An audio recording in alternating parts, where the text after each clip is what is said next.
Hello viewers and welcome to another episode of Space Science with Python. Last time we talked about the near-Earth object Orpheus, which had a close flyby at the Earth of around, I think, 15 lunar distances, so quite a safe distance between Earth and the object.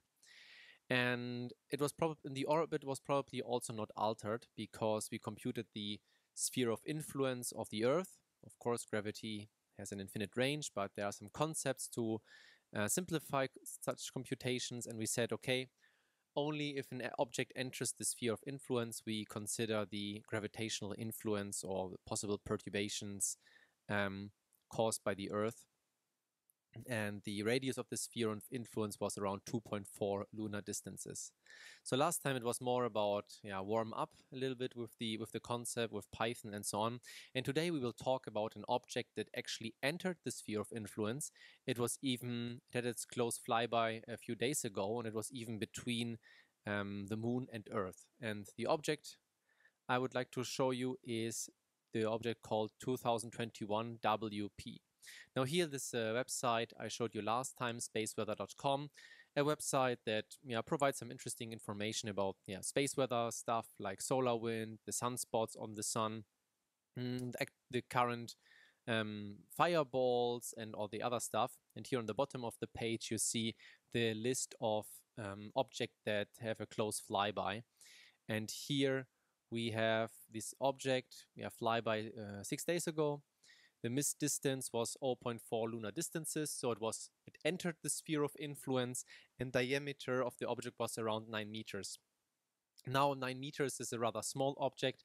If it would hit the Earth, it would probably, depending on the properties of the object, of course, probably have a big burst in the atmosphere, and it would maybe cause a shock wave like the Chelyabinsk asteroid a few years ago, although the Chelyabinsk was even larger. So it would probably cause a huge fireball, maybe a shock wave, and some meteoroids would fall down to Earth. So it's not like a huge asteroid of 100 meters that would cause really severe damage. No, this is like a very small object that had a close flyby to the Earth. And the question today is, since the object entered the sphere of influence, did Earth alter the orbit of this object? And here, if you click on the link, it opens directly the JPL small body database lookup. And here we have the orbital elements. If you recall the video from last time, it's basically the same page as we used also for the object Orpheus. So we have the eccentricity, we have the semi-major axis, the perihelion inclination with the corresponding arrows, the physical units, and so on. So a nice list of different values of the orbital elements. And we say, okay, these are the orbital elements the object had before it entered the sphere of influence. And now we would like to see whether these values are still the same after the object left the sphere of influence or not. So, of course, this is now not 100% correct, because we see here some details, like, for example, the solution date. It's from the 26th of November. So probably they computed already some perturbations into this database. But let's say we use it a little bit as a proof of concept, let's say, and also show how this computational procedure works. So let's see how it works. So let's dive into the code. I already prepared something. It's already uploaded in GitHub. So the new folder 14 Asteroid Flyby is the name of the video. And we have already written down some cells. It's a little bit redundant to last time, and today we will add something new. So we have a cell, the first cell, importing some modules that we need. We have here a spice kernel that's loaded, and also some initial date time. So what we want to do is, if you recall the sphere of influence concept, we are going a little bit back in time. We see when the object was, for example, on the 19th of November, it had a flyby 2 days later. So let's see, where was the object there? Then we compute in certain time steps when does the object enter the sphere of influence. Then we switch to an Earth-centric coordinate system. Within the Earth-centric coordinate system, we compute its trajectory further until it crosses again the sphere of influence. And then we are switching back to a heliocentric coordinate system. So just a small recap. We are in heliocentric coordinates. We compute the intersection point with the sphere of influence. We switch to Earth-centric coordinates. We compute it further to the next intersection when the object leaves the sphere of influence. And then we convert it again to the heliocentric coordinate system. Now we start with the 19th of November. We convert it to ephemeris time. In our next cell, we compute or determine the value for 1 AU in kilometers. We need it later. The G times M value for the Sun and the Earth. We compute the sphere of influence of the Earth. Also here, 1 lunar distance from spaceweather.com in kilometers. And here you see also the result from last time, 2.4 LD is the sphere of influence radius of our home planet. Also here, I already did this for you. I added the orbital elements of 2001 WP in this cell to round it a little bit, to get some values and prepare a list that can be used by spies. So this is like a little bit the preparation from last time. Maybe this is already familiar for you, but now we need to write our code to compute. In our first step, we need to compute when does the object cross the sphere of influence. And so how can we do it? Well, we can say, okay, we will use something like a parameter, let's call it SOI crossing counter, and we say, okay, as long as the object didn't cross the sphere of influence, we want to compute something. We want to approach step by step. We want to compute the state vector of the object. Let's say we add always 60 seconds, so we compute it in 1 minute steps until we cross the sphere of influence. So let's have something like a counter. So we define it. We say, okay, at the beginning, this value is 0, and now we want to compute we want to approach the sphere of influence step by step in 60-second steps, here with the ephemeris time that is given in seconds. Now we would like to compute in a first step the state vector of the object. So we say the state neo 2021 WP state vector equals to spicypi.connix. And our input is, of course, the list of orbital elements we have here, as well as the date time, ephemeris time where we just added 60 seconds. So this while loop checks, okay, it computes the state vector and afterwards adds 60 seconds more and so on. But we have to handle somehow this crossing parameter. And how do we do this? Well, we compute also the state vector of the Earth. And for this one, we use the kernels. So we can call spk geo, where we say, okay, the target is the Earth, 399. The ephemeris time is datetime, ET. The reference frame equals ecliptic J2000. And of course, the observer is the Sun, so an heliocentric coordinate system.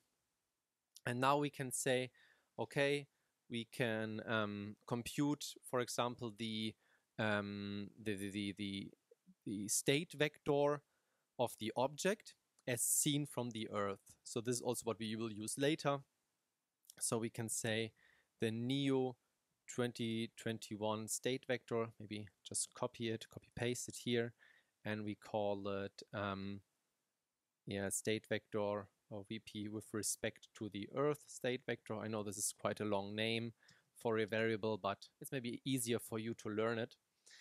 We can say that we use the state vector of the asteroid minus the state vector of the Earth, so simple vector subtraction. So now this vector here, the state vector, is the position and the velocity of the object as seen from the Earth.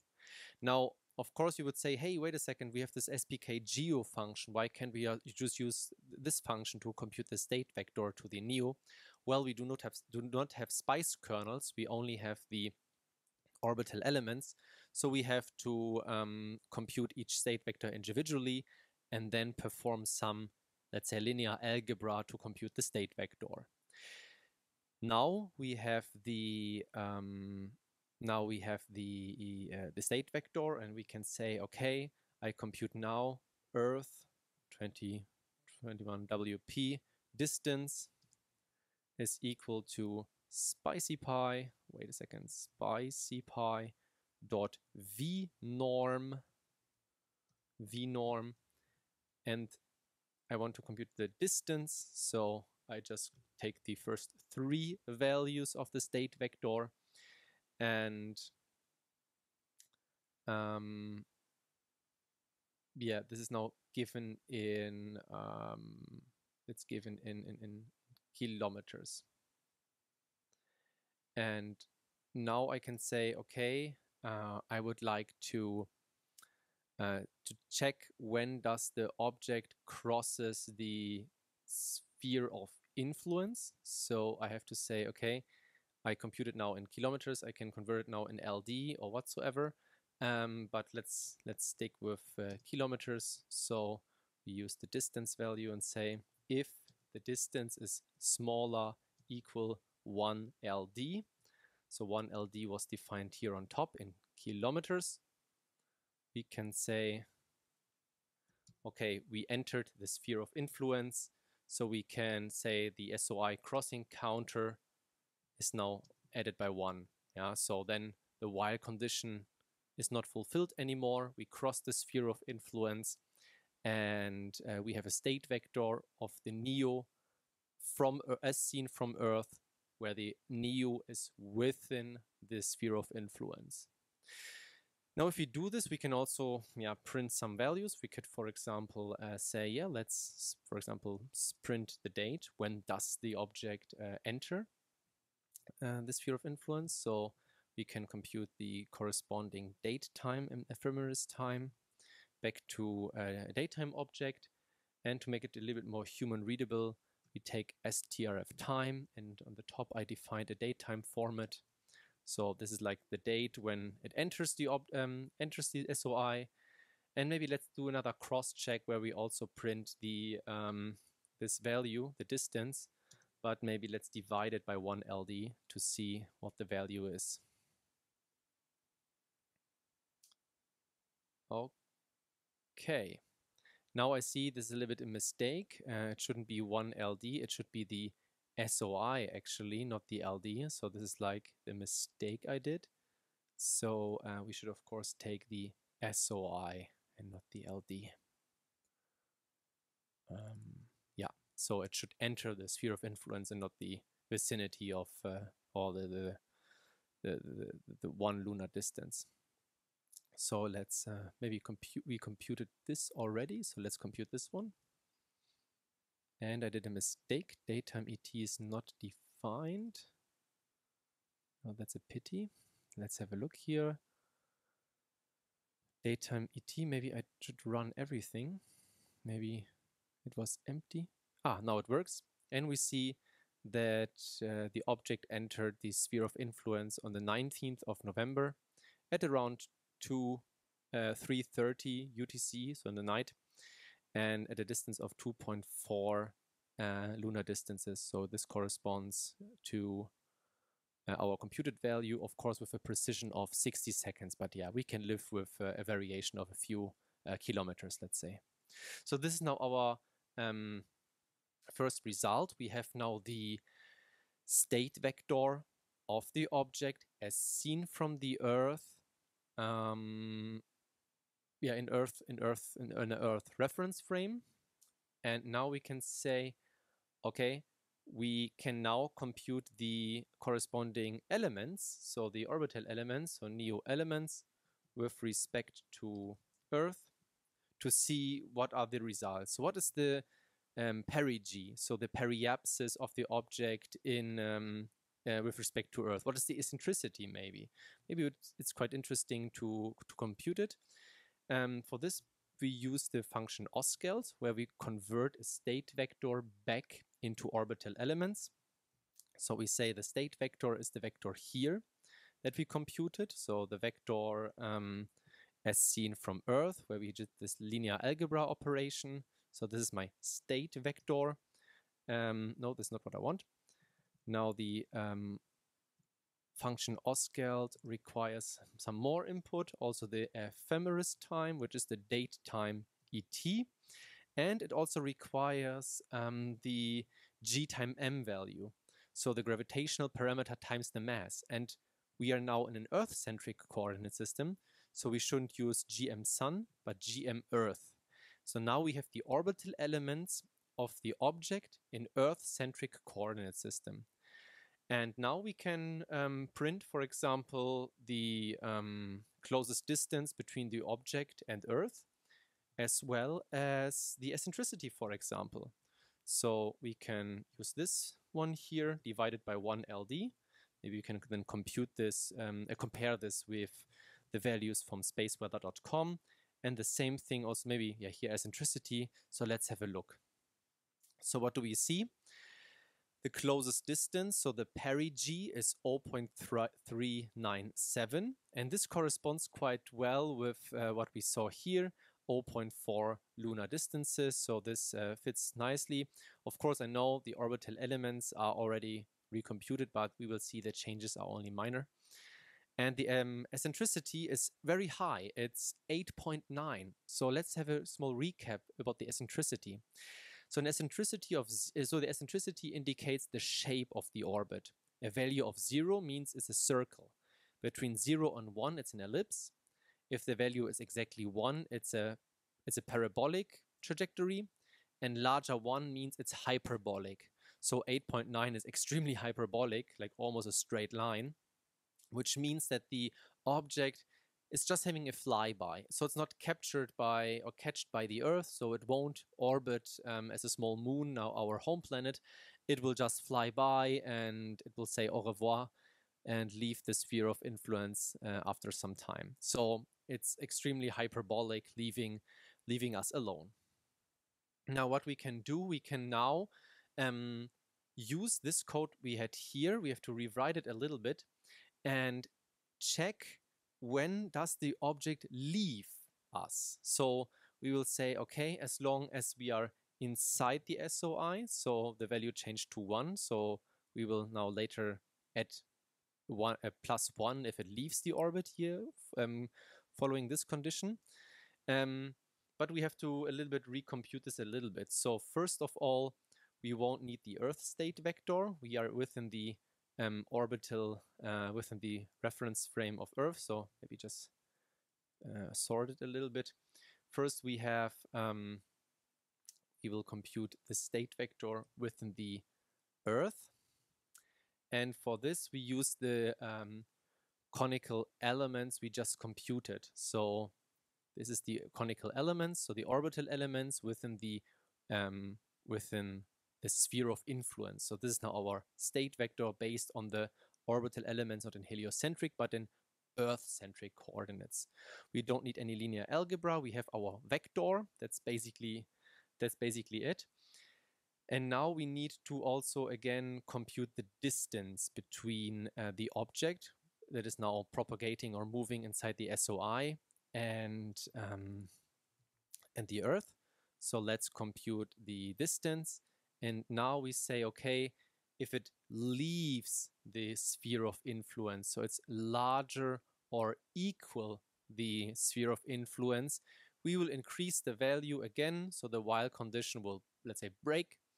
And then we can recompute the vector in heliocentric coordinates. So let's see, here we can again compute when is the object leaving the sphere of influence, and also let's have a small check whether it's again around 2.4. So let's compute it. So we see a date, let's move back. Our object entered the sphere of influence at the 19th of November. at around 3 o'clock, and it leaves it around 4.5 days later. So the object was 4.5 days within the sphere of influence. So you see the 23rd at around 3 p.m. 3:30 p.m. So it was like 4 days ago around. Also here again 2.4 LD, so this makes also sense. So what we have now is the object entered the sphere of influence. We computed its movement within the sphere of influence, and now we have a state vector, this one here, that is the crossing or the intersection that points at the intersection between the object and the sphere of influence. So we leave the sphere of influence. We leave the gravitational influence of the Earth. So what we can do now, we can recompute this vector back into heliocentric coordinates and then compute the orbital elements again. I hope you catch up a little bit with me. I know it's a little bit confusing. Just take maybe the concept video I showed you last time, try to go a little bit through the code. Don't worry, I will add a lot of comments here so that you can go step by step. But again, 3 steps are important. First, we enter the sphere of influence, we change to an Earth-centric coordinate system and compute the trajectory within the Earth. So this is what we did here. And here we computed the second point where the object is now leaving the sphere of influence. And at this particular point, we are now converting the state vector back to heliocentric coordinates. And this computation back is something we did before with simple linear algebra. But first, we need to compute the state vector of the Earth again, because the Earth also in the last 4 days is also moving. So we have to compute the state vector of the Earth as well. But I can simply use this command here. So again, I want to compute a state vector of the Earth. Yeah, this is what we need. And now I can say, okay, now again, the NEO 2021 WP state vector, now this is now the heliocentric state vector, don't forget it, is simply the Earth state vector I just computed in line 1 of this cell, plus my state vector of the object that just leaves the sphere of influence in Earth-centric coordinates. So let's add this here. Now this is now my state vector in sun-centric, so heliocentric coordinates. And this is now the state vector we need to use to compute the orbital elements now. So let's say the NEO 2021, let's use the also word orbital elements, but let's call it altered because it changed, hopefully. Now it's again spicy pi.osgeld. And here it's the state vector we just computed. So the state vector is the one here in line 3. And the ephemeris time is the one we computed also in the while condition. And the G times M value is now not the Earth, but now the Sun, because it's sun-centric. So this is now the Sun value, and let's compute this as well. No error was spawned. And what we can do now, here I just copy-paste a small code snippet I just prepared. Let me first copy-paste it, and then I can explain it to you. So here we are, because I don't want, it's just simply writing down stuff and formatting it.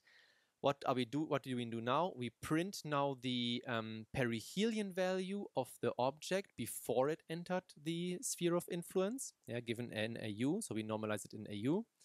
And we print the value after leaving this sphere of influence. And then we also compute the delta. So what is the difference between the orbital element before it entered the SOI and after leaving the SOI? So here we do it for the perihelion. We use it for the eccentricity, for the inclination, the longitude of ascending node, and the argument of perihelion. So let's simply execute this, and we have some results. Of course, it's not rounded now. I know maybe this is a small task for you to round this value round this value down. So let's have a look first at the perihelion. The perihelion was 0.93 something, and now it's 0.918. So the delta is 0.01 AU. So it was changed a little bit. The same applies also for the eccentricity. So the eccentricity was 0.15. It now increased a little bit, which means that the orbit became a little bit more elliptic. So it's let's say less circular than before. The inclination changed as well. It was before it was 3.8 degrees. Now it's 2.1, which means the object was a little bit forced into the ecliptic plane. And we saw also that the longitude of ascending node and the argument of perihelion, they changed also by a few degrees. So the argument of perihelion changed a little bit more than the longitude of ascending node. Now, what does it say? Well, the point is we didn't do any high numerical simulation. We simply used the concept of the sphere of influence to show that the orbital elements are changed. Now you may say, well, this is not a lot, but you have to consider that if we take a look here, a lot of objects are entering the sphere of influence. We have here another one, almost 2.6 LD. Maybe this is a bad month to show it, but you get the idea that the gravitational influence of other planets is affecting the near-Earth objects or any object in the solar system. And consider that we have over 20,000 near-Earth objects. Around 2,200 are so-called potentially hazardous asteroids. I will not get into this definition. But the basic message is there are a lot of objects out there. And of course, you have to make a lot of observations with telescope, but you have also to do a lot of numerical simulations and computations to predict the position of the object maybe in the future, to see whether an object may become a potential hazard for our planet or other objects. And you have to do it all the time regularly. So this is a really high intensive data engineering or numerical task to really update the database all the time numerically with observations and so on. So we didn't do any high numerical simulation. We simply used the concept of sphere of influence. But I showed you that it's simple, but it's enough to see to compute changes of the orbital elements. Now, I hope this helped a little bit to understand what the concept of sphere of influence is and how the values changed and so on. If you would like to go a little bit step further, you can, for example, compute the state vector within the SOI in heliocentric coordinates for each step, so you can see how the orbital elements change during the SOI crossing. I don't know if we do this next time, depends. I would like to change the topic now a little bit to comets and also create some databases where we are and then doing a little bit more science. Depends whether I would like to do this or maybe extend the idea here a little bit. If you have a preference, you can just write me. But I hope you learned something and saw that, well, monitoring near-Earth object is not as simple as it sounds, especially if you consider the gravitational influences of a single planet like Earth. And as always, stay curious. Code a little bit, play around with the code I just provide you. So the link is also in the description of my GitHub repository. Feel free to leave some comments or requests for changes or any ideas. Until then, as always, take care and see you next time.